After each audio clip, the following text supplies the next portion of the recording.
চালিয়েছি, সেগুলোকে পাবলিশ করেছি, মানুষ দেখেছেন, শুনেছেন।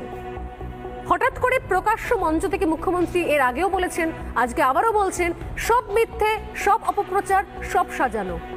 মানে আর কিভাবে প্রমাণ দেওয়া সম্ভব? কেউ শুনতে চাইছেন না, তার কাছে পৌঁছচ্ছে না।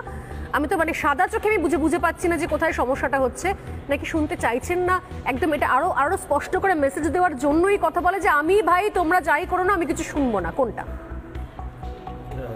প্রথমেই জন্মদিনের শুভেচ্ছা থাকলো তোমাকে, ধন্যবাদ। একদম সোজা তোমার প্রশ্নের ভেতরে ঢুকতে চাই। মাননীয় মুখ্যমন্ত্রী সম্পর্কে কংগ্রেসের একজন বিখ্যাত লিডার তিনি বলেছিলেন যে আমাদের মাননীয় মুখ্যমন্ত্রী দুটো কারণে মুখ খোলেন, একটা খেতে আর একটা মিথ্যে কথা বলতে। মাননীয় মুখ্যমন্ত্রীর যদি বক্তব্য ধারাবাহিকভাবে আমরা দেখি, বিরোধী দলনেত্রী হিসাবে, শাসক হিসাবে তিনি তার বক্তব্যের মধ্যে এত বিভ্রান্তি ছড়িয়েছেন বিভিন্ন সময়, আমার তো এইটাই মনে হয় যে মাননীয় মুখ্যমন্ত্রীর কোনো বক্তব্যের প্রতিক্রিয়া আদপে দেওয়া উচিত কিনা।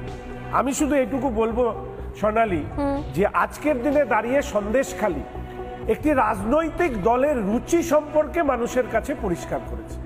এতদিন রাজনৈতিক দল সম্পর্কে বিভিন্ন ধরনের বক্তব্য আমরা শুনেছি, দুর্নীতিগ্রস্ত নেতা, কেউ ক্ষমতা লিপ্সু নেতা থেকে শুরু করে নানা কিছু, কিন্তু একটা রাজনৈতিক দল এই অভিযোগ কখনো সম্মুখীন হয়নি যে তাদের নির্দিষ্ট পার্টি অফিসে রাত্রেবেলা করে মহিলাদেরকে ডেকে নিয়ে আসা হতো পিঠে বানানোর জন্য, সেখান থেকে বাছাই করে গড়ন বুঝে কাউকে কাউকে রেখে দেওয়া হতো, কাউকে কাউকে ছেড়ে দেওয়া হতো। পার্থবাবু কিছু আমাদেরকে হিন্টস দিয়েছিল এই দলের রুচি সম্পর্কে। খাটের তলায় টাকা, পশ্চিমবঙ্গের অর্থনীতির একটা রূপ খুলে দিয়েছিল, বিশেষ বিশেষ যন্ত্র তার পরিচিতদের বাড়িতে পাওয়া, এই বয়সের সাথে যা মানানসই নয়, সেটা পার্থবাবুর রুচি আমাদের সামনে নিয়ে এসেছিল। আমি শুধু একটু তোমাকে স্মরণ করাতে চাই, পার্থবাবু বসতেন ঠিক মাননীয় মুখ্যমন্ত্রীর পাশের চেয়ারে। তো পার্থবাবুকে হয়তো মাননীয় মুখ্যমন্ত্রী চিনতে পারেননি যতটা পশ্চিমবঙ্গের মানুষকে চেনেন। আর শেখ শাহজাহান পশ্চিমবঙ্গের তৃণমূল কংগ্রেসের রাজনৈতিক রুচি, এই রুচি যেটাকে কোনো ঘৃণা করার ভাষা, ধিক্কার জানানোর ভাষা নেই।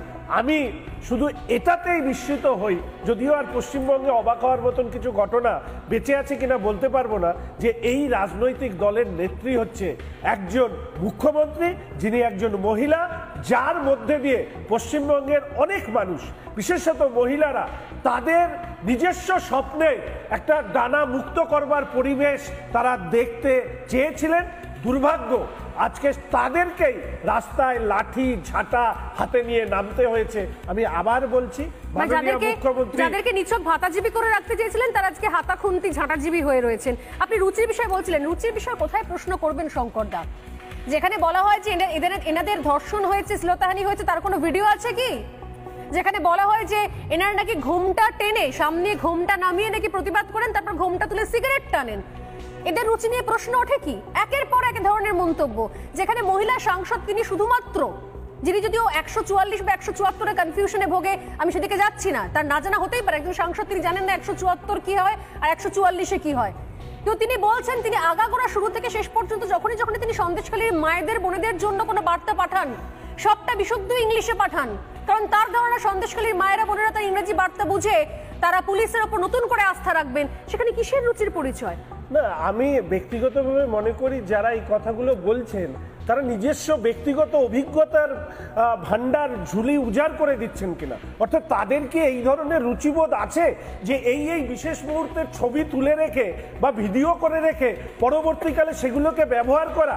শেখ শাহজাহানের বিরুদ্ধে বা সিরাজউদ্দিন উত্তম শিবুদের বিরুদ্ধে যেভাবে মহিলারা মুখ খুলেছে, ভবিষ্যতে পার্থবাবুর বান্ধবীর মতন এই যে যারা যে সমস্ত মানিগুণী নেতারা এরকম ভিডিও ফুটেজ চাইছেন, তারা কি ভিডিও ফুটেজ নিজেদের লাইব্রেরিতে সংগ্রহ করে রেখেছেন?